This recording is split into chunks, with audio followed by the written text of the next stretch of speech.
Same scene. మొదటి దశ ఓట్ల రిజల్టే రిపీట్ అయినట్టు కొడుతుంది నిన్నటి రెండో దశ సర్పంచ్ ఓట్ల రిజల్ట్ కూడా. 4332 సర్పంచ్ సీట్లకు పోటీ జరిగితే అందులో సగానికి మీదనే అధికార హస్తం పార్టీ వాళ్ళు మద్దతు ఇచ్చిన అభ్యర్థులే సర్పంచ్ సీట్లు గెలుచుకున్నారు. తర్వాత కారు పార్టీ వాళ్ళు ఉన్నారు. ఇక గెలిచిన వాళ్ళ సంబరాలు అయితే మామూలుగా నడవలే. ఒలింపిక్స్ లో గోల్డ్ మెడల్ గెలిచినంత సంబరపడ్డారు. సూర్యాపేట జిల్లా కోదాడ మండలం దొరకుంట పోలింగ్ బూత్ కాడ చూడు కొబ్బరికాయ కొట్టి ఓటేసిండికి వార్డు మెంబర్ పోటీదారు వీరయ్య అనే పెద్ద మనిషి. ఈ ఓట్ల కోసం పల్లెబాట పట్టిరు పట్నపోలు చాలా మంది. సంగారెడ్డి జిల్లా నేషనల్ హైవే 65 మునిపల్లి మండలం కంకోల్ టోల్ ప్లాజా కాడ చూడు ఎంత పెద్ద క్యూ లైన్లు ఉన్నాయో కార్లై. ఇక వీళ్ళిద్దరైతే సింగపూర్కెళ్ళి వచ్చిరట ఓటేస్తందుకు.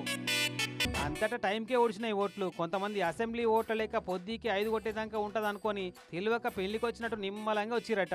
కానీ 1 గంట దాటితే లోపలికి రానియలే. భద్రాద్రి కొత్తగూడెం జిల్లా అశ్వరావుపేట మండలం నారాయణపురం కాడ అదే పంచాదైంది. టైం దాటిందని గేట్లు బంద్ పెడితే గేటును నూక్కొని లోపలికి వచ్చారు కొంతమంది ఓటర్లకు. ఇట్లా